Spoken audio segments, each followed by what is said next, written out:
For literally thousands of years, honey has been so much more than just food. It's been medicine, a status symbol, you name it. And today, its value is, well, higher than ever. So in this explainer, we're going to follow the trail of this liquid gold to see exactly how it moves across the entire planet. You know, in Arabic, it's often called dhahab at-tabi'a, or nature's gold.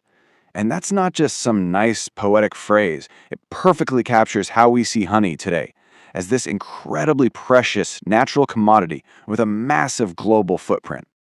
And when I say massive, I really mean it. The global honey market is on track to be worth over $15 billion by 2033. This isn't just something you pick up at a farmer's market anymore. It is a major, major player in the global economy. So that begs the big question. Where does all this honey actually come from? Let's start right at the source, production. Who are the global players out there working with literally billions of bees to create this incredible supply? Well, it turns out one country just completely dominates this conversation.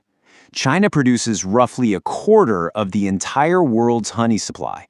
To put that into perspective for you, that's almost 519,000 tons a year. They are, without a doubt, the heavyweight champion of honey. But right after China, the field really opens up.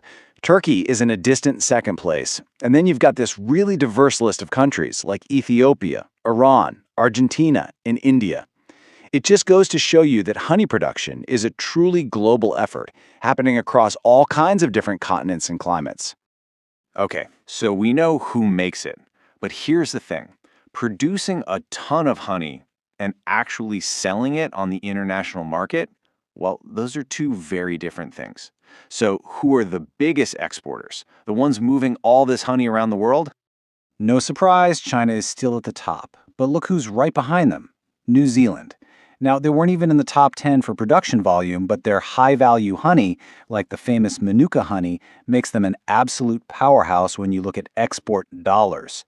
We also see some of the big producers like India, Argentina, and Brazil on this list, turning their massive harvests into major export businesses. And this is the key question, right? We've got hundreds of thousands of tons of honey being packed up and shipped all over the globe. So, who has the biggest appetite for it? Where is it all going? Let's look at the final piece of the puzzle, the importing countries, the ones who are driving this incredible global demand. The demand from the United States is just staggering. They import over $650 million worth of honey. That's nearly 3 times more than the country in second place, Germany. The rest of the list is filled out by other major economies like Japan, the UK, and France, which shows a really clear demand coming from developed nations. Now, you might have noticed something pretty fascinating here. Countries like Germany, Spain, and Belgium pop up on both the top exporters list and the top importers list. So how does that even work? Well, they act as these huge trade hubs. They import raw honey from all over. Then they process it, package it, and re-export it, usually at a much higher value. Pretty clever. Okay, so far we've been looking at the big global picture. Let's zoom in a little bit now and see exactly how the Arab world fits into this complex honey trade. When you look at the global honey trade, the Arab world's role is primarily that of a consumer. Now, the region definitely produces its own honey, but most of that gets eaten right there, locally. To meet the rest of the demand, it has to turn to the international market. So if we look at the regional production, Morocco leads the pack with about 8,000 tons, followed by Algeria and Egypt. But just to put that into perspective, Morocco's entire output is just a little over 1% of China's. That really highlights the massive difference in scale between regional production and what the global giants are doing. And that gap in production totally explains these import numbers.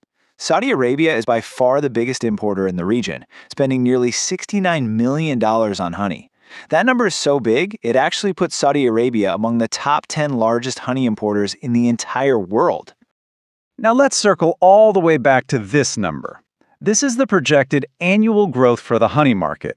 And what that really means is that this whole complex system of producing, selling, and buying, it's not just big, It's getting bigger and more valuable every single year.